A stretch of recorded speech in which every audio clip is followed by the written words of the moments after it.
maka seketika itulah sifat Allah diberikan jawaban kepada antum. Saat antum memohon, dikabulkan pada saat itu.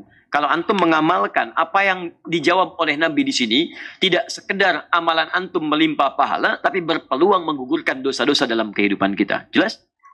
Apa saja amalan yang dicintai oleh Allah, yang dengan itu berpeluang dosa kita pun digugurkan oleh Allah Subhanahu wa Ta'ala. Baik. Satu, beliau mengatakan, awas, fokus baik-baik ya. Kita amalkan setelah mendengar kalimat-kalimat ini. Kalau ada seseorang yang sulit terkabul doanya, atau lambat terkabul, atau mohon maaf sama sekali tidak terkabul, bukan Allah tidak mengabulkan. Dia pasti mengerjakan sesuatu yang menjadikan sulit pengabulan doa itu sampai pada dirinya. Ayyul amali ahabbu ilallahi subhanahu wa ta'ala. Seorang sahabat bertanya kepada Nabi SAW, ayyul abadi ahabbu ilallahi subhanahu wa ta'ala. Amal apa yang paling dicintai oleh Allah subhanahu wa ta'ala? Ini luar biasa dahsyat ya. Saya tuliskan dulu ya. Baik. Dan saya ingatkan, apa yang saya tuliskan terkadang tidak tercantum di kitab. Ya, jadi antum kalau ada yang penting, cepat antum tuliskan, karena nanti kadang-kadang saya tidak minta dihapus pun bisa dihapus itu ya. Dan semoga Allah mengampuni dosa orang yang menghapus yang tidak saya mintakan menghapus. Baik, bismillah. Yang ini tidak apa-apa ya. Jazakallah khair. Pemirsa, Mas Asikin ya. Turunkan. Satu, amal apa yang paling dicintai Allah?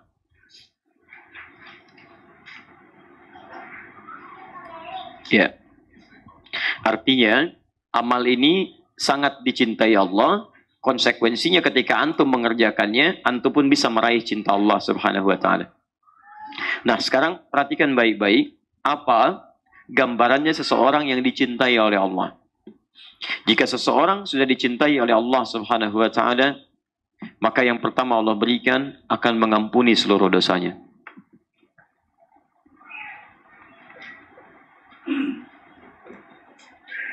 Ampunan dosa. Dalil yang ditemukan Quran surah ketiga Ali Imran ayat 31, paling kiri sebelah atas. Qul in kuntum tuhibbunallaha fattabi'uni yuhibbukumullah. Katakan Muhammad, jika kalian serius mencintai aku, ikuti aku, ikuti sunnah petunjuk Nabi sallallahu alaihi wasallam. Poinnya, lihat, yuhibbukumullah, maka Allah akan cintai kalian. Cintai. Nah, ketika Allah mencintai seorang hamba, apa yang diberikan? Wa yaghfir lakum dzunubakum. Yaghfir dzunub. Ya. Dzunub itu jamak dari kata dzambun. Kalau dzambun itu baru sedikit. Tetap dosa. Tetap dosa. Cuman dosanya tidak sebanyak yang ini bentuk jamak. Ya, Allah menurunkan kalimat dzambun misal di Quran surah Ghafir, surah ke-40. Kan? Allah sampaikan ayat ketiga, ghafiriz dzambi wa qabilit taubi. Ghafiriz dzambi. Ghafir dipasangkan dengan dzambun. Tapi kalau sudah jamak, bentuknya banyak, maka berubah bentuk dzambun jadi dzunubun, bentuk jamak. Ya. Nah, kalau seseorang dicintai oleh Allah Subhanahu wa Ta'ala, maka kalimat Al-Qur'annya mengatakan wa yaghfir lakum dzunubakum, bukan dzambakum tapi dzunubakum. Berpeluang semua dosanya. Siapa di antara kita yang tidak punya dosa saat ini? Boleh unjuk tangan? Serius, saya pulang. Ya kan? Sudah, gitu kan? Ya, siapa? Saya masih punya dosa, gitu kan?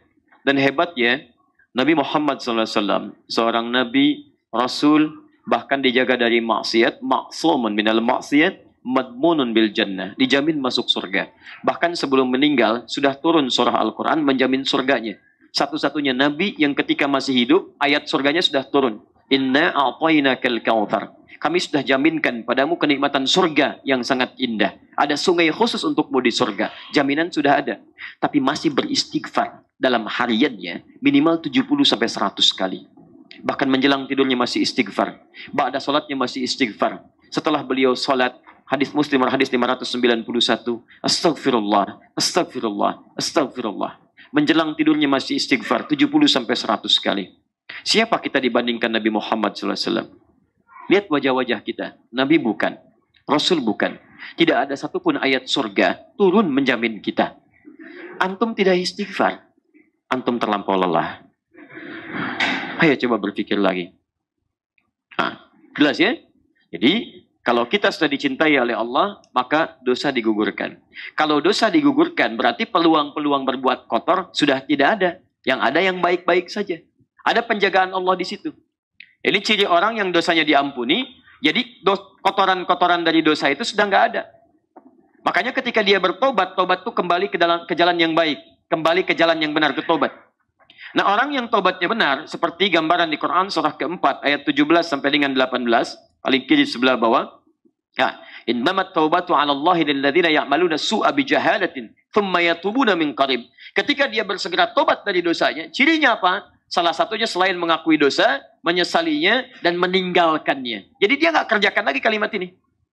Maaf, pernah misalnya berbuat gibah, gosip misalnya, membicarakan keburukan orang. Kemudian dia tobat. Nah, ciri tobatnya yang diterima adalah ketika dia bisa meninggalkan perbuatan ini. Allah mengampuni dosa ininya, maka hilang dia. Maka lisannya tidak bisa berbicara yang tidak baik lagi. Yang muncul yang baik-baik. Makanya kalau orang diampuni dosanya oleh Allah, masih hidup dia di dunia, orang ini akan dijaga dari perbuatan yang tidak baik. Baik. Katanya baik. Sampai ke ujung kakinya. Gosip, hilang. Selesai. Saya tidak usah. Alhamdulillah. Alhamdulillah. Tidak seperti akhi yang itu tuh. Ah, sama. Belum diampuni. Baik. Jelas ya? Nah, jadi sahabat ini ketika bertanya, saya penting teruskan karena di sini tidak ada syarah demikian. Maksud saya, kalau antum mengamalkan apa yang dijawab oleh Nabi di sini, tidak sekedar amalan antum melimpah pahala, tapi berpeluang menggugurkan dosa-dosa dalam kehidupan kita. Jelas? Apa saja amalan yang dicintai oleh Allah, yang dengan itu berpeluang dosa kita pun digugurkan oleh Allah Subhanahu wa taala. Baik. Satu, qala, beliau mengatakan, awas, fokus baik-baik ya. Kita amalkan setelah mendengar kalimat-kalimat ini. Pertama, as-salatu ala waqtiha. As-salatu ala waqtiha. Salat tepat pada waktunya. Salat tepat pada waktunya. Tolong fokus baik-baik ya. Ini bagian terpenting yang saya sampaikan. Saking pentingnya, baterai aja hampir habis. Ya. Ini boleh muncul lagi. Bismillah. Bismillah. Kedengaran suara saya? Alhamdulillah. Satu, as-salatu ala waqtiha. Baik. Kalau ada waktu, sesuatu kata menunjuk pada waktu, kemudian waktu ini menunjukkan pada penunaiannya tepat pada waktunya, di saat diperintahkan, maka kalimatnya menggunakan ala. Ala itu sesuatu yang dimiliki, tapi menunjuk bukan kepada kepemilikan benda. Ya, semacam waktu dan sebagainya. Tapi kalau menunjuk pada benda, kalimatnya menggunakan lam. Misal, al-qalam li. Ini spidol punya saya. Ya, al-bait li, rumah itu punya saya. Kadang disingkat lamnya dibuang menjadi i. Baiti, rumah saya. Qalami, pulpen saya. Kitab, buku saya. Kitabi, baik. Zauj, suami saya. Zauji, gampang. Gampang, teman-teman sekalian. Mudah. Ab, bapak saya. Abi, ibu saya. Ummi, gampang ya. Baik, barang nggak dipakai, bekas. Baik, yang nggak dipakai, itu ya, itu ngarang. Bisa. Ya, itu kadang-kadang ya suka muncul. Kayak gitulah ya. Halaman luar teras, halaman luar saya, itu ngaco ya. Udah sini, fokus, baik-baik. Maksud saya, ketika waktu menggunakan kata ala, ini menunjukkan tepat pada masanya. Di amal yang paling dicintai oleh Allah, yang pertama, sholat, artikan tepat pada waktunya. Ala berarti tepat. Bisa, besok subuh jam berapa? 4.15, 4.10, ayo berapa lagi? Baik. Yuk diskusi dengan teman, tanya kawan, kalau friend, ayo. Baik, 4 berapa? Nggak apa-apa, beda tidak ada masalah. Ini menunjukkan antum datang dari daerah yang berbeda-beda. Betul. Kalau sama Bekasi 410, sekarang naik 411 untuk hari ini. Tadi menyebutkan 415, berarti bukan daerah sini, Masya Allah. Betul, saya bersyukur kepada Allah. Antum diberikan keringanan langkah. Dari sekian manusia yang hidup, antum yang digerakkan ke sini. Padahal saya yang ngundang enggak, DKM juga ngundang enggak. Siapa yang menggerakkan langkah antum? Kalau antum sudah digerakkan, mustahil kalau bukan oleh Allah. Kalau antum digerakkan oleh Allah, dihadirkan di sini, duduk di sini, untuk dirubah menjadi lebih baik, dan antum belum tersentuh jadi berubah, antum perlu dikemanakan lagi. Ya, dan memang settingan jam kita beda ya. Kita ambil yang tengah-tengah lah. Misal, baik, ambillah, saya ambil 4.15 yang tadi antum sebutkan. Adzan subuh 4.15. Berarti waktu sholat disampaikan telah tiba. Baik, jadi 4.15 itu waktu sholat. Waktu sholat, adzan itu penanda waktu sholat tiba. Iqamat penanda waktu sholat akan dilangsungkan secara berjamaah. Di adzan penanda waktu sholat tiba. Jadi kalau antum mendengar adzan dalam situasi misalnya tertentu yang tidak memungkinkan ke masjid, misal sedang di perjalanan, sedang macam-macam, artinya waktu sholat itu tiba. Nah, kalau dikatakan as-salatu ala waqtiha subuh 4.15, berarti waktu 4.15 ini adalah dimulainya apa? Pertanda waktu sholat tiba. Pertanda waktu sholat tiba.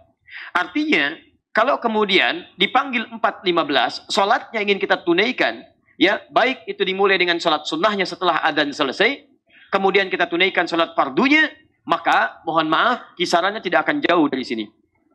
Jadi begitu adzan berkumandang, maksudnya antum sudah siap sholat, bukan baru bangun. Itu maksudnya.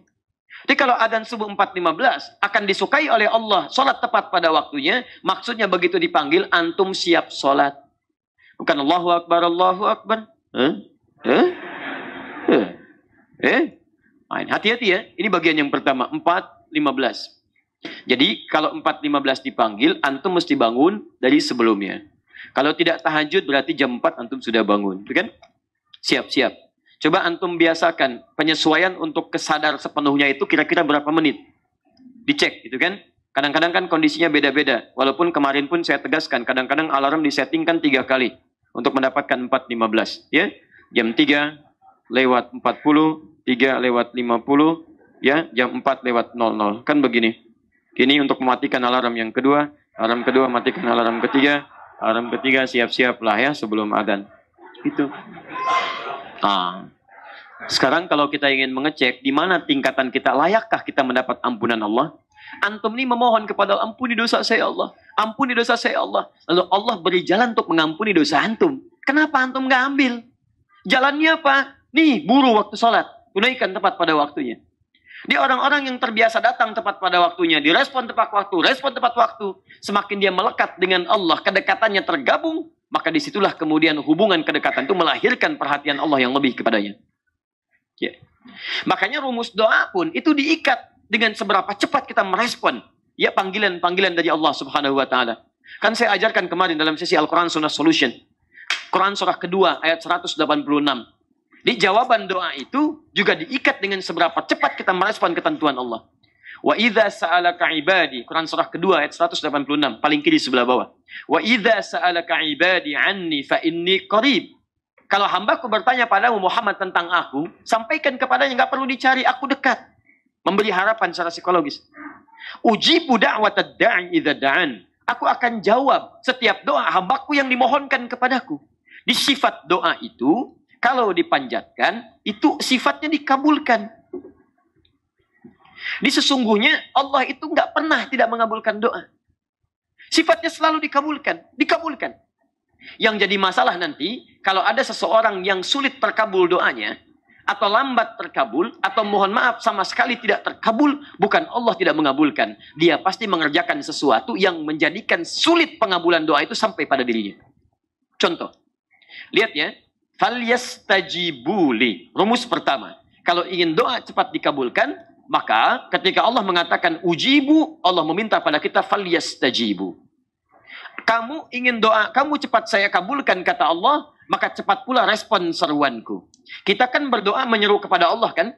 Ya Allah, mohon ya Allah begini, begini, begini. Nah, kalau seruan Anda ingin cepat direspon oleh Allah, maka seruan Allah pun respon dengan cepat. Seberapa cepat kita merespon seruan Allah, seketika itulah kemudian Allah secepat mengabulkan doa kita. Jadi kalau antum dipanggil subuh 4.15, Allahu Akbar, saat dipanggil antum pun sudah siap merespon seruan Allah, maka seketika itulah sifat Allah diberikan jawaban kepada antum. Saat antum memohon, dikabulkan pada saat itu. Kalau memang permintaan antum sesuai dengan yang dibutuhkan. Karena Allah hanya mengabulkan apa yang dibutuhkan, bukan apa yang diinginkan. Kadang-kadang agak terlambat sampai antum siap menerimanya. Kadang-kadang diganti dengan yang lebih baik yang antum butuhkan, bukan apa yang antum inginkan. Tapi tetap dijawab oleh Allah Subhanahu wa Ta'ala. Antum melambat-lambatkan, seketika jawaban pun datang lambat. Allahu Akbar. Masjid yuk, baru qomat. Lumatan. Masya Allah. Tuh, udah muncul begitu. Maka jangan heran ketika antum nuntut kepada Allah pun, responnya sesuai dengan respon antum. Jangan ingin merasa cepat. Ya kemarin kemana aja? Ke masjid jarang ada. Baca Al-Quran jarang. Begitu gajian terlambat 3 bulan langsung ke masjid. Masya Allah. Tahajud. Baca Al-Quran. Kurang apa lagi saya bermohon kepadamu? Kurang banyak. Tahajud cuma 2 rakaat. Ya puasa setengah hari. Baca Al-Quran cuma 1 huruf. Ya kan? Untuk lebih banyak. Nun. Sudah dulu. Ini Masya Allah. Terus dia berdoa kepada Allah. Kurang sehat orang itu. Ya. Cobalah teman-teman. Fokus. Yang paling aneh itu, ya sudah mengabaikan. Dipanggil 4.15, baru bangun 5:14. Ya kadang-kadang. Ini pun gak ingat sholat. Nah itu yang susah. Dan paling aneh kalau nuntut ke Allah itu kayak gak logis gitu. Nuntutnya keterlaluan. Tapi ketika dipanggil gak ada respon. Ya itulah kadang-kadang sebagian dari ciri khas manusia yang harus kita kemudian arahkan kepada yang lebih baik. Nah, jadi ini bagian yang pertama teman-teman sekalian. Allah kadang berikan jalan atas jawaban kita. Cuman ketika jalan itu dibentangkan kepada kita, kita tidak melaluinya. Itu yang jadi masalah. Jelas sampai sini? Awas. Sebelum dihapus ya. Baik. 2. Sekarang, apa korelasi kalimat pertama ini dengan ayat Quran tadi? Tadi kan saya sampaikan kalau antum masih ingat, bahwa bakti pada orang tua diletakkan setelah apa? Menyembah Allah Subhanahu wa Ta'ala. Di antara dalil turunannya, Quran surah ke-17 ayat 23. Bukankah solat bagian dari menyembah Allah Subhanahu wa Ta'ala? Dan hanya itu ibadah terbaik dalam menyembah Allah Subhanahu wa Ta'ala. Solat. Makanya ketika Allah kemudian ingin menjadikan seorang hamba ingin dekat dengannya, maka solat yang terbaik, teman-teman. Saya kasih jabaran paling dalam. Ini.